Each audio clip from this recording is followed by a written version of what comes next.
Bismillahirrahmanirrahim. Saya Muhammad Ali Marzuki dari kelas KPI 4C. NIM belakang saya 086. Assalamualaikum warahmatullahi wabarakatuh. Alhamdulillahirrabbilalamin. Wassalatu wassalamu ala asyrafil anbiya wal mursalin Sayyidina wa maulana Muhammadin wa ala alihi wa sahbihi ajma'in. Amma ba'du. Pertama-tama, tak lupa kita selalu mengucap rasa syukur kita atas kehadirat Allah Subhanahu wa taala, yang mana atas rahmat, berkat, dan taufiknya kita bisa berkumpul alhamdulillah dalam keadaan sehat di tempat yang insya Allah berkah ini. Sholawat serta salam kita curahkan kepada baginda kita Nabi Muhammad SAW, yang mana beliaulah yang telah membawa Islam dari zaman kegelapan hingga zaman terang benderang ini. Juga tak lupa kepada para keluarganya, kepada para sahabat, dan semoga kita tergolong sebagai umatnya yang akan diberikan oleh beliau syafaat kelak di yaumil akhir. Amin amin ya rabbal alamin. Jemaah yang dirahmati oleh Allah Subhanahu wa taala, yang mana kita ketahui bahwasanya orang tua itu adalah sosok yang wajib kita hormati.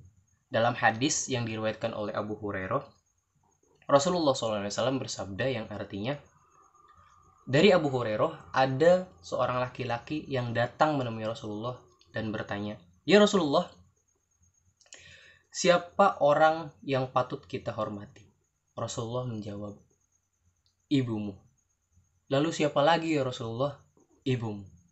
"Lalu siapa lagi ya Rasulullah?" "Ibumu." Dan yang terakhir pemuda itu bertanya, "Lalu siapa lagi ya Rasulullah?" "Ayahmu." Begitu penting jemaah, begitu penting seorang ibu, hingga ada pepatah mengatakan bahwa al jannatu tahta aqdamil ummahat, yang mana surga itu ada di telapak kaki ibu. Nah, ibu adalah seorang yang mulia, di mana beliaulah yang telah bersusah payah mengandung kita selama kurang lebih 9 bulan lamanya, menyusui, mengurus kita dari kecil hingga kita besar, dan kelak kita akan berumah tangga. Nah, lalu karena itu kita wajib yang namanya berbakti kepada orang tua. Karena apa? Karena sampai kapanpun rasa cinta, rasa sabar yang telah orang tua kita berikan, terutama seorang ibu, tidak akan bisa kita gantikan oleh apapun. Nah, jamaah yang dirahmati oleh Allah Subhanahu wa taala, perlu kita tahu ada beberapa hal yang dikategorikan sebagai sebagaimana kita itu bisa dikatakan sebagai durhaka gitu kepada orang tua. Nah, yang pertama itu ketika kita mengucapkan perbuatan atau kita mengucapkan perkataan. Nah, yang perkataan itu kita bisa membuat hati orang tua kita bersedih, atau bahkan hingga orang tua kita itu meneteskan air mata. Ketika kita melakukan itu, kita tergolong menjadi anak yang durhaka. Kenapa? Karena ya orang tua kita itu sudah bersusah payah melahirkan kita, membesarkan kita, membuat kita pintar begitu. Nah, kita itu dengan seenaknya mengucapkan kata-kata atau memperlakukan orang tua kita dengan hal-hal yang tidak diinginkan oleh orang tua kita, yang membuat orang tua kita sedih, itu termasuk hal yang durhaka. Nah, lalu ada perkataan yang misalkan perkataannya itu membuat orang tua kita sedih. Nah, banyak gitu perbuatan itu mungkin dari kita kecil ya. Ibu-ibu, bapak-bapak pas kecil pasti pernah yang namanya memukul atau sewot lah kepada orang tua kita, pasti pernah. Nah, hal itu bisa dikategorikan sebagai kita durhaka kepada orang tua, baik secara sadar maupun tidak sadar.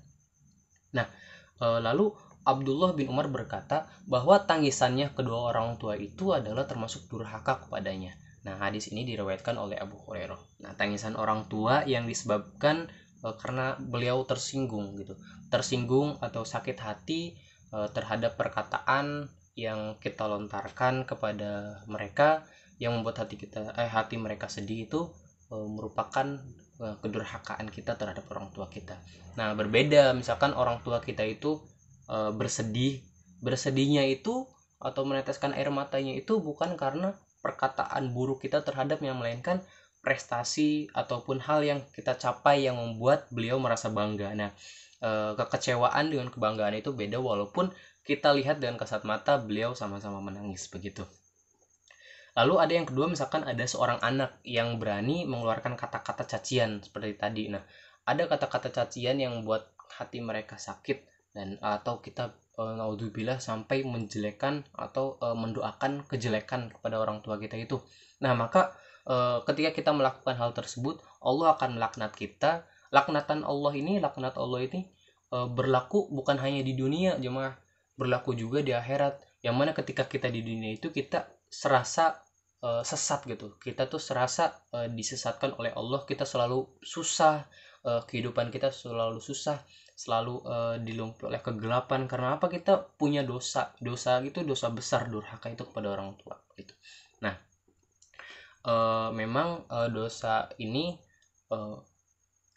apa ya, jamaah misalkan memiliki dosa kepada orang tua, maka dosa ini dia katakan durhaka, tapi orang tua pasti memang selalu merasa anaknya itu apa ya, baik gitu ya.